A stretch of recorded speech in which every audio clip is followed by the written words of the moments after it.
Hello everybody, it's Glass Half Dead here, and today I want to talk about the latest Warhammer 40,000 article for Warhammer Community. It's combat patrols, there's 5 of them, and I want to talk about how they look to me as a 40k curious person, a complete beginner really, but also how they look as a seasoned veteran of Kill Team that actually knows what they're talking about. I'm just going to get it straight out of the way right now. If you are only a Kill Team player, the combat patrols are never good for you. They are only good for you if you also have an interest in the possibility of one day moving to 40k. And to add some value to you right now for the Kill Team players, if you are interested in these factions, but you don't want to go to 40k, but you do want a little bit more, that like you know, maybe you like battle suits, maybe you like a tank, and you just want to get one, try and find the start collecting boxes of these factions that we're about to look at before they are sold out, because they will inevitably be better value for you. There you go. Let's get into it. Also, the other thing I have to say for Kill Team players, of course, is that I'm only talking about Compendium teams here. None of these are going to make a specialist Kill Team for you, but Compendium is still totally valid. And Tau actually have an amazing value when it comes to the Kill Team Compendium team. But let's take a look. What do you get in the Tau Combat Patrol box? So you get 10 normal dudes and their box. You know, they can be made as breachers or fire warriors, and you can give them either pulse rifles or pulse carbines. And from what we've seen, from whatever like Tau Codex leaks, there still doesn't seem to be a reason to ever give them pulse carbines. And that remains true in Kill Team as well.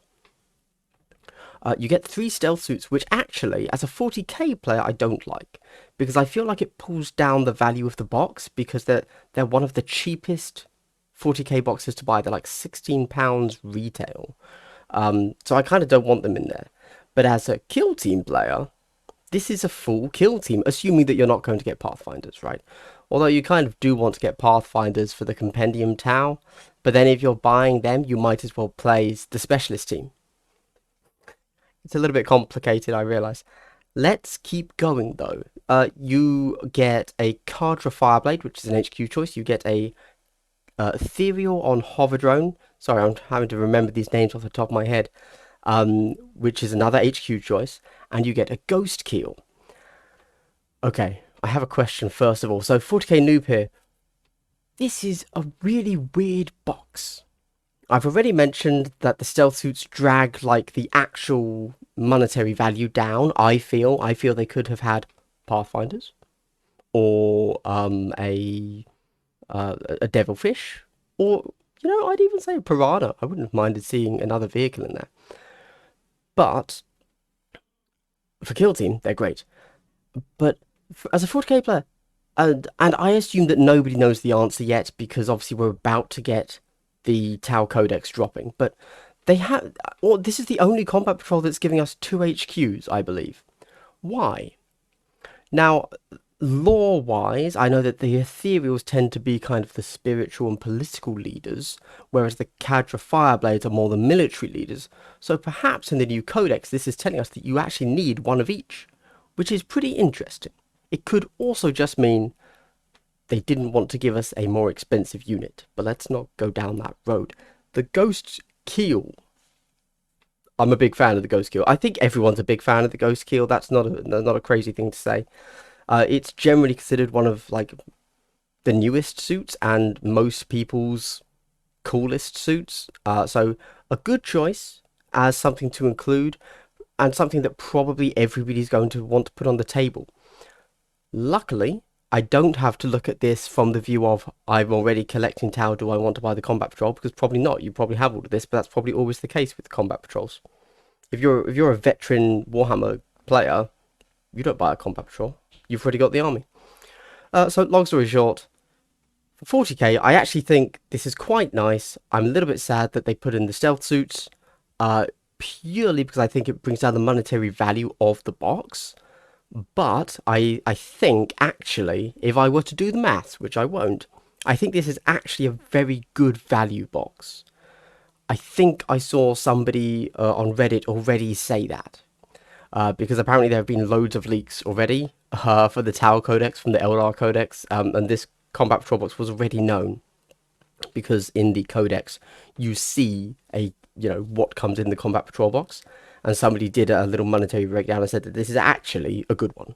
So weird. It doesn't feel like a good one just because I know the cost of those stealth suits, so I guess that means that everything else in there is actually quite expensive.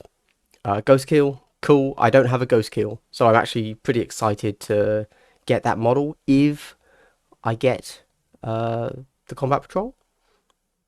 Undecided. I don't need it for Kill Team. Actually, that's not true. I do need it for Kill Team because I don't have a Compendium Team, so that's a little bit sad. Alright, nice. Let's go on to the next. Now, from here, we're having to guess from the pictures, and when I say guess, they're literally the pictures. It's just if you had stopped to read the article, it did tell you everything that was in that Tau Combat Patrol. So, again, Grey Knight's a little bit of an odd one, I feel. So we've got the Dread Knight. That's fair enough. Now, I know that the Dread Knight kit can be made as just a Nemesis Dread Knight. So I assume that technically this also has 2 HQs in. That's a little bit awkward, but never mind. That's not the point. So you get 5 regular Strike Marines. I can't remember what they're actually called. The Grey Knight Strike Troops. Grey Knights. Let's go with Grey Knights. Which is an odd one. So if you just go out and buy Grey Knights, you buy them in boxes of 10. But it is just 2 5-man sprues doubled up. You used to be able, what are my words? You used to be able to buy them as just a 5-man box, but then, for some reason, GW doubled up the plastic, and you could only ever buy them as 10-mans. But now, obviously, they've halved the plastic and put them in here. You then also get 5 Terminators and another one, who I actually don't know who that is. I believe it's just a Grey Knight Librarian, who will, of course, be your default HQ choice. Great kit. The way the Grey Knights work is this is everything you would ever want. I think, I'm not saying this is the most optimal way to do it, especially if this is £85. This is actually a really expensive box, but it's got everything you could want. So you could just buy 3 of these, and you would use all of those models. It's probably not what you're going to do, but you could. So that's cool. We then come to the 1,000 Suns. Now, this is an interesting one because the old Start Collecting box... Oh, sorry. Yes. Start Collecting Tau. The Start Collecting Tau was pretty amazing. It gave you the Fire Warrior troops. It gave you the Ethereal on Hover Drone. And it used to give you 3 battle suits. Crisis battle suits. Which are a very expensive kit for... whatever, and it gives you loads of drones. You no longer get that. So if you are interested in 40k and Tau, go and buy the Start Collecting box if you need to get Crisis battle suits, because their value has now shot up.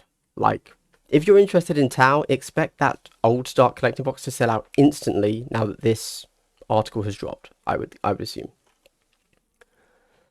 Okay, 1,000 Suns. So this is interesting. It seems to be 20 Zangors, which is 2 boxes of Zangors, 1 box of Scarab Occult Terminators, and the Infernal Master HQ. And the Infernal Master HQ, I assume, because it's in here, they're actually not going to release it as a clamshell.